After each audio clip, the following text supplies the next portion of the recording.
Since we were last in this chamber, the First Minister has announced her resignation, and the front-runner to succeed her is Humza Yousaf. But during his time as Health Secretary, Scotland's NHS has lurched further and further into crisis.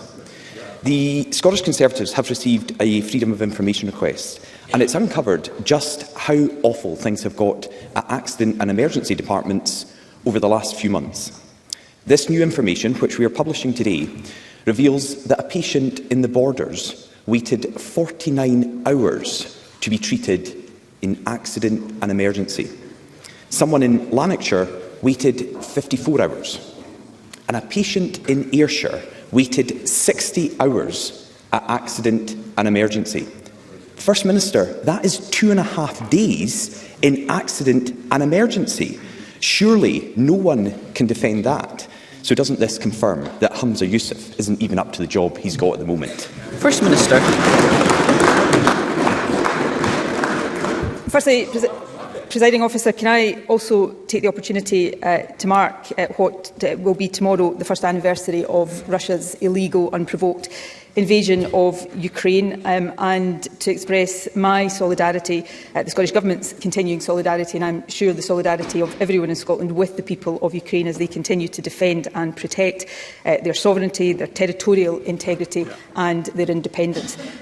Parliament this afternoon will debate this issue. This evening I will host a reception in Bute House for Ukrainians in Scotland, and our thoughts remain with them at this difficult time for them and their country.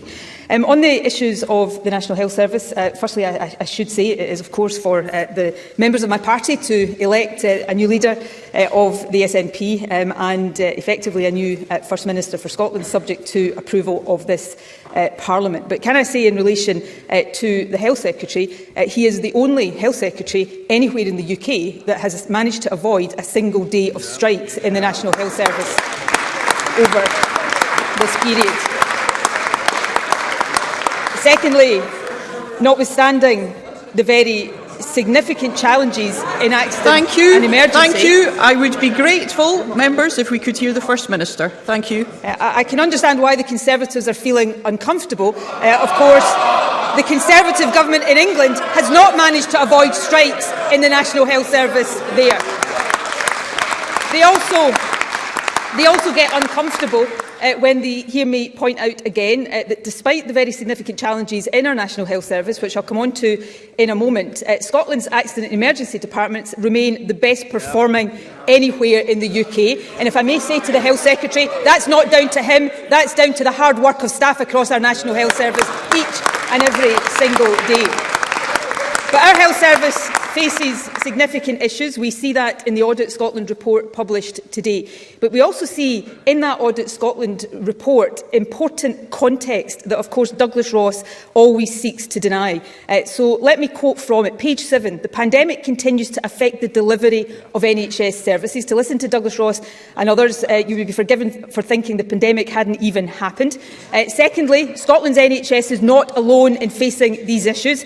Many of the factors contributing to the extremely difficult situation facing the NHS in Scotland are not specific to health services, and many are not within the control of the Scottish Government.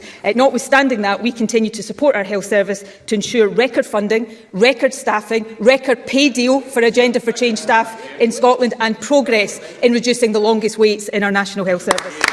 Douglas Ross. Shameful. Shameful is the only way you could describe that answer from the First Minister, because not a mention of a patient who waited in Ayrshire at the tail end of last year for 2.5 days in accident and emergency. The clue is in the name. They went there for emergency treatment and they sat for 2.5 days. And the First Minister, her answer to them is, well, it's the best performing anywhere in the United Kingdom. That is little comfort for people who are waiting hours and days for treatment. And the First Minister might not have noticed, but when I sat down raising these shocking statistics, Humza Yousaf smiled and smirked. The Health Secretary thinks it's funny that people are waiting for days to be seen in A&E in Scotland. And the First Minister mentioned and quoted from the NHS Audit Scotland report into NHS. Let's remember, BMA Scotland said of the report this morning, it is damning of the state of the NHS currently. The report outlines that Nicola Sturgeon's chosen successor won't meet NHS job targets. It says performance declined further in 2022. The number of people experiencing extremely long waits increased in 2022, and performance on cancer waiting times is getting worse. Every part of Scotland's NHS is in crisis because of Humza Yousaf. So can the First Minister tell us, is this useless Health Secretary really the best the SNP have to offer? First Minister. Well, in relation to individual cases, it is always unacceptable if someone waits too long for treatment in the National Health Service. And at the tail end of last year, which of course was Douglas Ross's phrase, that was during the winter peak of pressures. Since then, in accident emergencies, there is still considerable progress to be made, let me stress that, but we've seen 8-hour and 12-hour waits reduce, and we continue to support our accident emergency departments in further progress. We are also seeing, Douglas Ross mentioned recruitment.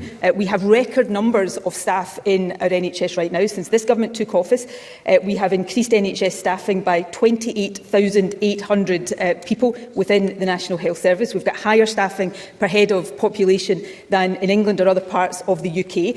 We've got funding that has doubled in our National Health Service. We've got higher funding proportionately than anywhere else in the UK, to the tune proportionately of about £1.8 billion, equivalent to 44,000 nurses in our National Health Service. And yes, we have significant work to do to reduce waiting times. We are focused firstly on the longest waits, and we've seen significant progress in reducing the longest waits.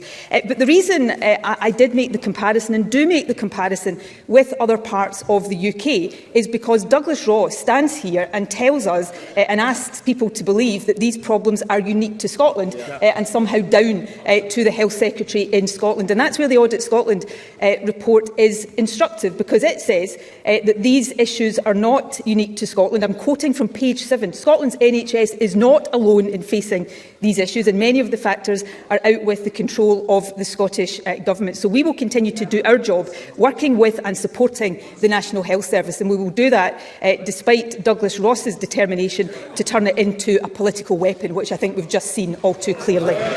Douglas Ross. Wow. Wow. Opposition MSPs raising cases of people waiting 2.5 days in A&E in Scotland is somehow a political weapon. No, it's not. It's the reality of people across Scotland just now.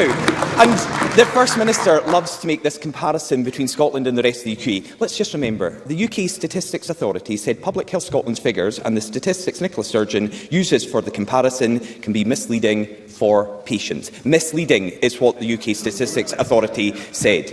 Now, we know that Humza Yousaf released a recovery plan that everybody could see was just a flimsy pamphlet. The First Minister has now quoted page 7 twice of the Audit Scotland report. Let's go a bit further. I've looked through the whole report. The Audit Scotland report says of Humza Yousaf's recovery plan, it lacked detailed actions. They said he didn't do detailed and robust modelling. He didn't, and this is a quote, engage fully with NHS boards. And information on key patient aims is missing. Information on key patient aims is missing. Humza Yousaf have made the crisis in Scotland's health service much worse. First Minister, why should a Health Secretary who has failed our NHS now get to fail the whole of Scotland? First Minister. Well, firstly, I didn't suggest that any MSP raising patient experience was using it as a political weapon. What I said, and what I will say again, is trying to suggest that these issues are unique to Scotland's NHS is seeking to use our NHS as a political weapon. And to coin a phrase of Douglas Ross, presiding officer, I do think that is shameful on the part of the Conservatives. On the recovery plan, let us look at the progress, and it is the case that we have considerable work still to do. But let's take 8 and 12-hour A&E waits. I said earlier on, these have dropped significantly since the peak over the winter period. 8-hour waits are down by 54.9%, 12-hour waits down by 61.6%. That's because of the support we're giving to the NHS and the work of staff on the front line. Look at waiting times targets more generally. The numbers waiting the longest for treatment have reduced by by almost a quarter for both inpatient and day case treatment and for outpatient treatment. So there are significant challenges, more significant than at any point in the history of the NHS, but we are supporting our NHS with record funding, record staffing and the wider support it needs to address these challenges, and that's what this government will continue to do. Douglas Ross. Oh dear. 8 years ago, a failed SNP Health Secretary became First Minister. Now, history looks like it's repeating itself. Why would anybody risk Scotland's future by giving a man with Hamza Yousaf's record more power? So let's just look at his time in office while the First Minister gets more intel from the Deputy First Minister. I don't know what's coming there. So let's look at what Hamza Yousaf has done in office. He was Transport Minister who drove without a licence. He delayed the duelling of the A9 and he clapped like a seal when Nicola Sturgeon lodged a ferry with painted on windows. He was Justice Secretary who did nothing while violent crime rose, got duped by a hoax video into calling on the police to investigate Rangers players and damaged free speech with his Hate Crime Act. And now Hamza Yousaf is the worst Health Secretary since devolution, but it looks like he's going to fail upwards. In any other line of work, Hamza Yousaf would have been sacked, not promoted. Forget being SNP leader. Why is he even still in government? First Minister. Well, I don't know about anybody else, Presiding Officer, but Douglas Ross is sounding pretty scared of Hamza Yousaf. As I am sure he will be scared of whoever is elected to succeed me as SNP leader. But Thank you, members. Thank you all. He also referred to the fact I was Health Secretary before becoming First Minister, as I am extremely proud of, Presiding Officer. But let me just reflect on this fact. In the 8 years that I have been First Minister, the people of Scotland have had no fewer than 8 opportunities to cast a verdict on me, my party and my government. And in every single one of these 8 opportunities, the people of Scotland have rejected the Conservatives and put their trust in me, my party and my government. And I have every confidence, Presiding Officer, that whoever succeeds me as leader of the SNP will continue that record of success. Thank you.